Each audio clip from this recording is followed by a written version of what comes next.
കോൺഗ്രസ് നൽകിയ ലിസ്റ്റിൽ നിന്നല്ലാതെ ശശി തരൂരിനെ കേന്ദ്ര സർക്കാർ വിദേശ പര്യടന സംഘത്തിൽ ഉൾപ്പെടുത്തിയ നടപടി കോൺഗ്രസിൽ അമർഷം പുകയുന്നു. പാർട്ടിയുമായി ആലോചിക്കാതെ തരൂർ വിദേശ പര്യടന സംഘത്തിന്റെ നേതൃസ്ഥാനം ഏറ്റെടുത്ത നടപടി തികച്ചും വഞ്ചനാപരമെന്ന് മുൻ മന്ത്രി തിരുവഞ്ചൂർ രാധാകൃഷ്ണൻ പറഞ്ഞു.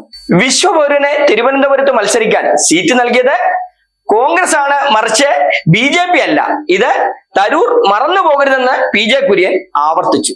പ്രവർത്തക സമിതി അംഗമായ തരൂരിനെ വിമർശിക്കാൻ ഞാൻ ആളല്ലെന്ന മട്ടിൽ പ്രസ്താവന ഇറക്കി പ്രതിപക്ഷ നേതാവ് VD സതീശൻ മാധ്യമ പ്രവർത്തകരുടെ ചോദ്യത്തിൽ നിന്നും സൂത്രത്തിൽ തടിയൂരി.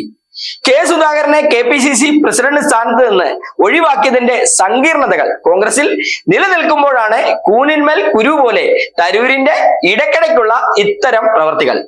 കേരളത്തിലെ കോൺഗ്രസിൽ തമ്മിലടി രൂക്ഷമാകുമ്പോൾ മുതിർന്ന നേതാവായ രമേശ് ചെന്നിത്തല അമേരിക്കയിൽ ഉല്ലാസയാത്രയിലാണ്.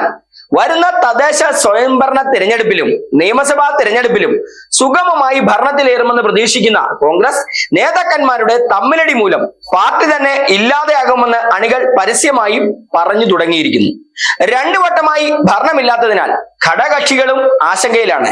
മൂന്നാമത് ഒരു വട്ടം കൂടി ഭരണം UDFന് ലഭിച്ചില്ലെങ്കിൽ UDFിലെ ഈർക്കിലി പാർട്ടികൾ LDFിലേക്കോ BJPയിലേക്കോ ചേക്കേറുമെന്ന അവസ്ഥയാണ് നിലവിലുള്ളത്. എന്നാൽ പിണറായി വിജയന്റെ നേതൃത്വത്തിൽ മൂന്നാമതും സർക്കാർ വരുമെന്ന് LDFിന്റെ പ്രചാരണം ശക്തമാക്കുകയാണ് CPIM.